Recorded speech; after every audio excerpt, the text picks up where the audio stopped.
Hello everyone, Daryl Wayne here. So I'm showing a draft render in the visualize mode using TurboCAD's beta version 2024 because it's got a couple of really interesting features, but that's not what the purpose of the video is today. So the tracks that I'm actually showing here at the moment, why did we design these tracks? Originally, the purpose behind designing this hand truck was to deliver LPG cylinders in a sandy environment. So let me just bring up an LPG system.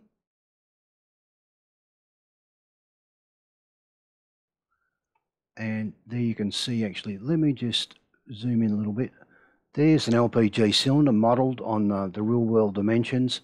And here's the toe plate that we're actually using. That's that component there. So the purpose behind this design was to, like I said, to operate in a sandy environment, and so therefore we believe it can also operate in a snowy environment as well.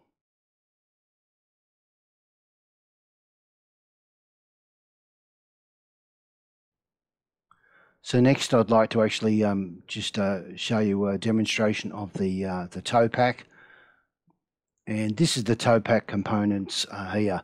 I can't say I really like the actual model. I may actually go back and remodel it one more time, but for all intent and purposes, this particular design is more than capable of towing both trailers like caravans and any other type of wheeled machinery, so long as it's got a tow coupling and it's not too weighty in design.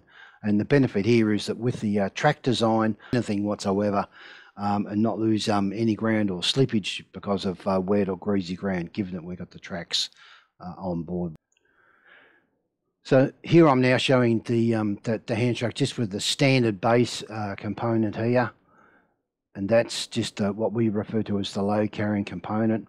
I will just show you a couple of interesting things that I actually did cover in the previous video, but I thought I'd just highlight them once again. So this particular view shows you the makeup of how it's all configured inside underneath the motor base, and likewise the axle assemblies and things like that.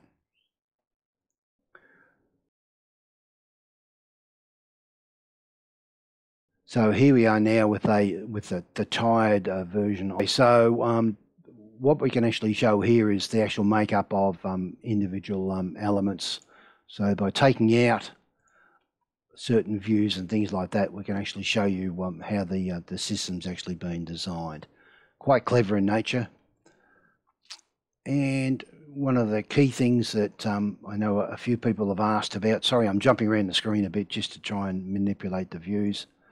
And what I'm actually showing here is the variable speed controllers, but each one of these speed controllers drives the left or right side motor, and correspondingly these speed controllers are controlled by these thumb throttles up here, which I covered in the previous video.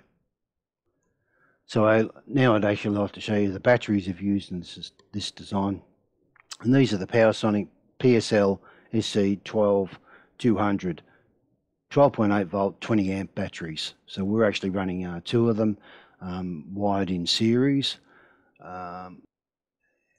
Also got the how to charge information from Panasonic here. Next I'd like to show you is the wiring circuits. This is the on-off and recharging circuit. This is the joystick or thumb controller down to the variable speed controller wiring diagram. And the last one is the variable speed controller to the DC motor. In this next part of the video, what I'll actually do is introduce some older designs that I initially put together back in 2014, 2016. Okay. 96 kilos going up a 15-degree slope.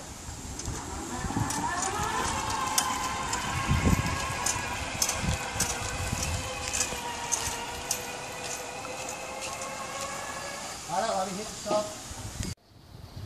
90 kg LPG cylinder going up a 20-degree slope.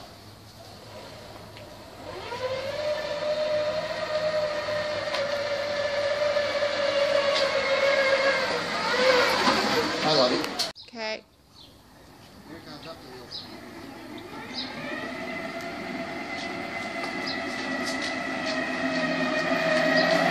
Unlock this pause button. Good to go? Yep.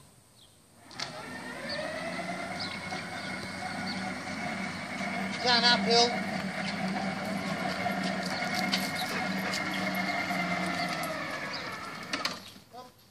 Keep going. That's the brakes. Going downhill. Whee, look at this.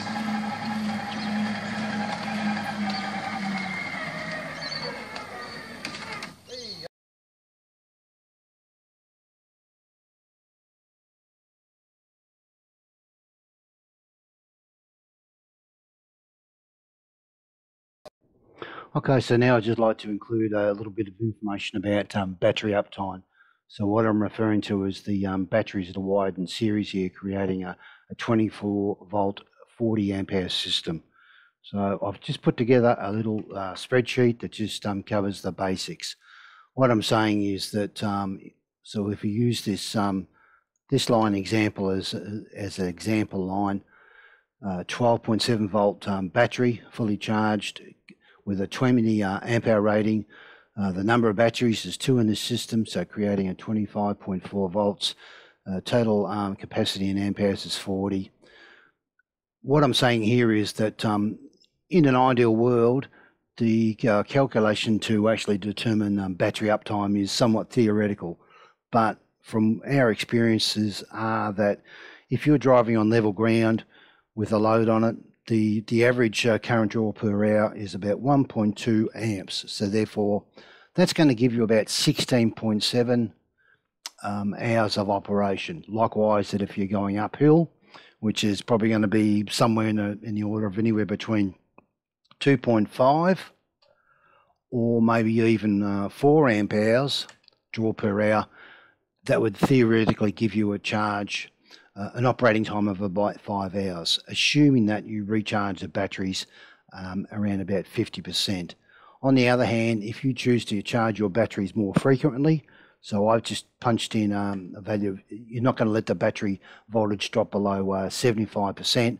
So in this particular case, if we had 4 ampere driving uphill a lot of the time, just hold the line. Okay, so I just went offline for a sec, actually off screen for a sec, just to check my calculations to make sure they're right. So let's just go through this second example here, which is covered by this row right here.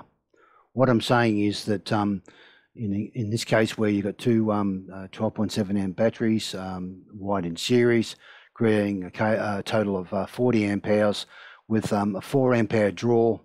So we're going uphill a lot. And if you decide to recharge the batteries when they don't drop any lower than 75%, then you'll actually get a 7.5 hour range out of those batteries throughout the course of the day.